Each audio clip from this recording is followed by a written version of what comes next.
In January 2026, gold completed a spectacular multi-year rally, soaring to an all-time high of nearly $5,600 an ounce. But then, just as suddenly, it entered a sharp correction. The reason for its shocking fall from grace isn't what you might have been told. It wasn't just a sudden market panic or a new geopolitical flare-up that caused the crash. The driver of this 2026 reset is one of the most powerful yet overlooked variables in finance. And once you understand it, you'll never look at the gold market the same way again. When gold makes a significant move, investors typically point to two main drivers: geopolitics and inflation. And for good reason. The rally through 2025 and into early 2026 was driven by several of these powerful forces working in tandem. Persistent central bank purchases, concerns over massive government debt, expectations of easier monetary policy, and geopolitical uncertainty all supported massive demand for gold. Central banks were buying at a historic pace, with plans to continue increasing their holdings to diversify away from the dollar. So, with all these bullish factors in place, central bank buying, geopolitical risk, and long-term debt concerns, how did a nearly 30% correction happen? How did gold plummet from its peak near $5,600 to crash briefly below the $4,000 mark by late June? The answer is that while most were watching the headlines, the real story was unfolding in the bond market. The conventional wisdom wasn't wrong, but it was incomplete. It missed the one variable that can, and in 2026 did, override everything else. To understand this reset, you need to understand one of the most powerful forces in finance: real yields. A nominal interest rate is the return you see advertised, the yield on a 10-year Treasury bond, for example. But that number doesn't account for inflation. A real yield is what you get when you subtract the rate of inflation from that nominal yield. It is your true, inflation-adjusted return. This matters for gold because gold offers no yield. It pays no interest. Therefore, its value is judged against yield-bearing alternatives. When real yields are low or negative, holding cash or bonds means you are losing purchasing power. In that environment, holding a zero-yield asset like gold is very attractive. But when real yields rise, the opportunity cost of holding gold skyrockets. Why hold a non-yielding metal when you can get a positive inflation-adjusted return from a government bond? Historically, this inverse relationship is strong.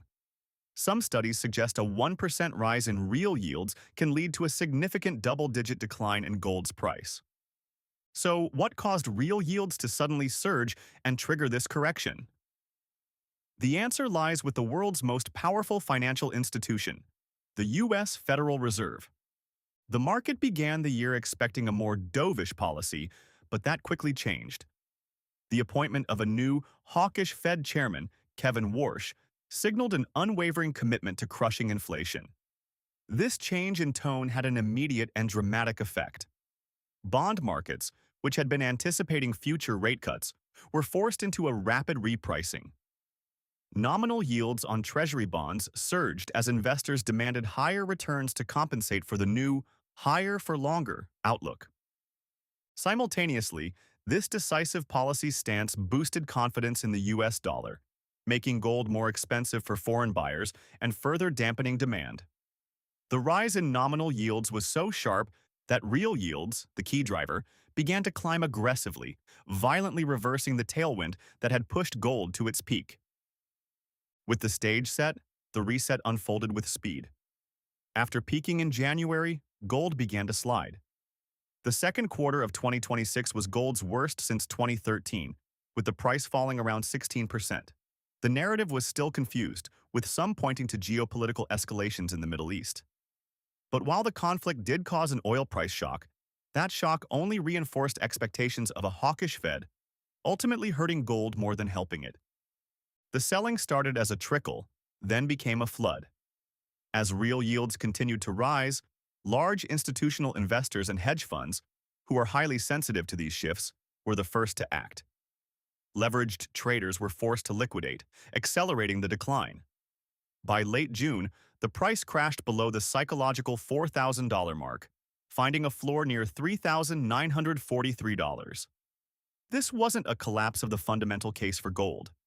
It was a mechanical repricing driven by the invisible hand of real yields.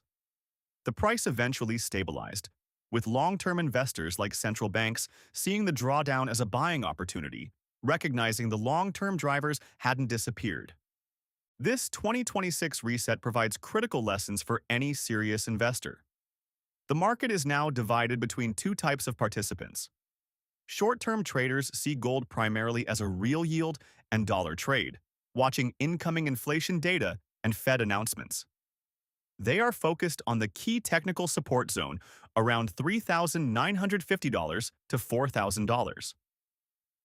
Long-term investors, on the other hand, are focused on whether the structural foundations of the bull market remain. High sovereign debt, fiscal deficits, and the ongoing push for reserve diversification by central banks. For them, this correction is a reminder that even a valid long-term thesis doesn't eliminate timing risk. The price you pay for protection and the real yield environment in which you hold it will always matter. If you want more analysis that unpacks the hidden forces driving the markets, make sure to like this video and subscribe to the channel. In the end, the story of the 2026 gold reset isn't about a crash.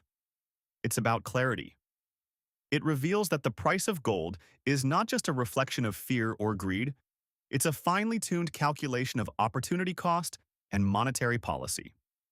The investors who understand this are the ones who will be prepared for the next great reset, whenever and however it arrives.